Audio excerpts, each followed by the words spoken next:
Hello YouTube, I have another update. I just went through another inverter and I got a new one. This is a 3000 watt pure sine wave inverter, and it's also a 24 volt inverter. I had to replace my old one. I had sent it back to the distributor. What it was a, as you can see by I just kept the box. You can see this is a Voltec, and it's a 2000 watt pure sine inverter.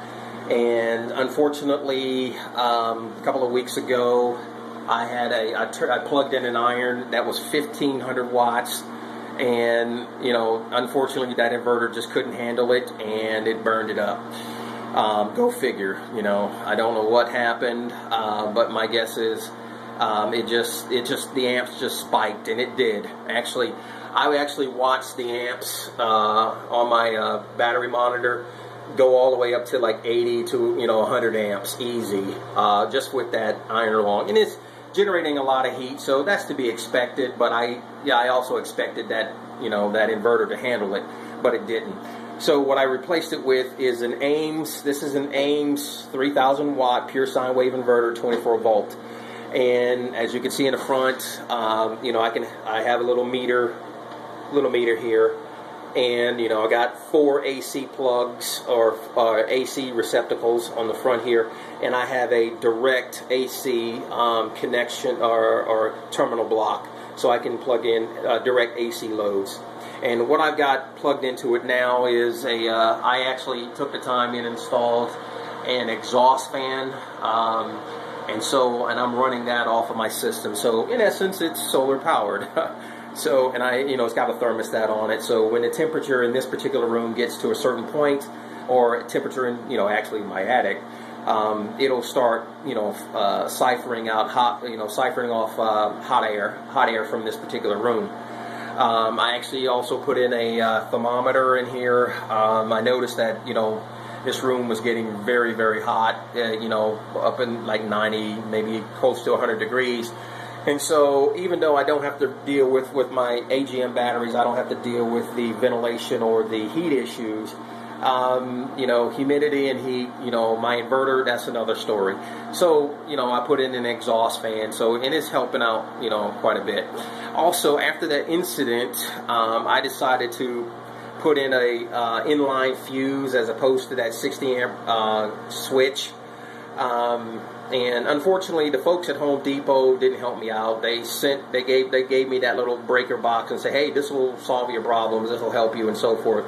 Got it home, installed it. Come to find out, that was just a switch. It was not a actual breaker. It did not provide me any overload protection. If it did, it would have saved my inverter. So what I installed here is a 200 amp fuse, inline fuse.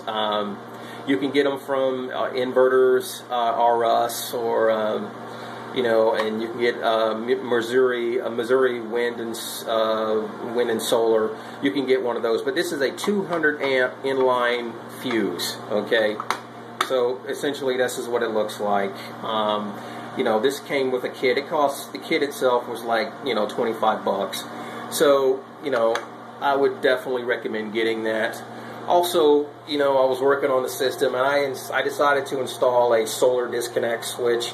This is just a typical household switch encased in an aluminum housing and so forth. And this is rated at 15 amps. And coming from my charge controller directly into from the solar panels, the amps are not getting above 8 amps. So this is more than enough.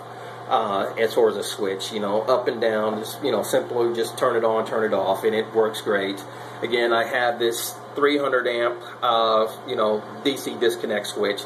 I really recommend, if you don't have that, go ahead and get one. Get you a thermometer if your backup system is in an area where it can get kind of hot. You may want to get one of those. Invest in a good exhaust fan if you can.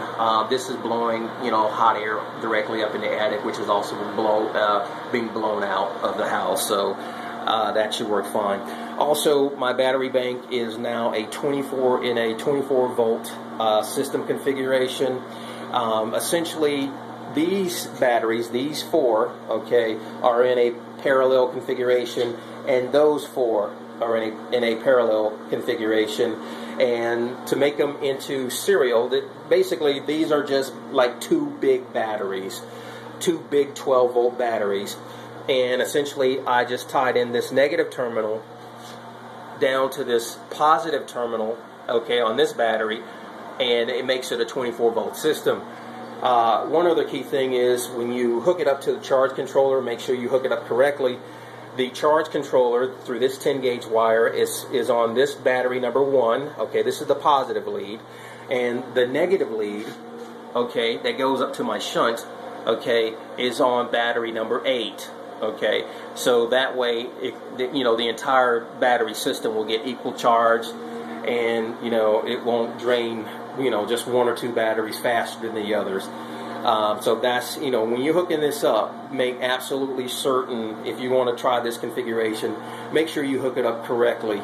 Also, I'm an engineer by trade, so I took the time out to draw up a schematic of my system, and it's good to kind of, have something to look at just in case you have to take something apart or rearrange things or troubleshoot.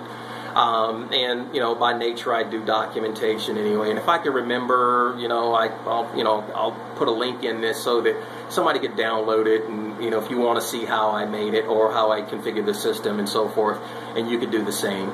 But anyway, that's pretty much my update, and so far everything's running fine. My fan is running fine, and I'm going to have a continuous load on the system, just to kind of keep it exercised and so forth. But other than that, that's my update.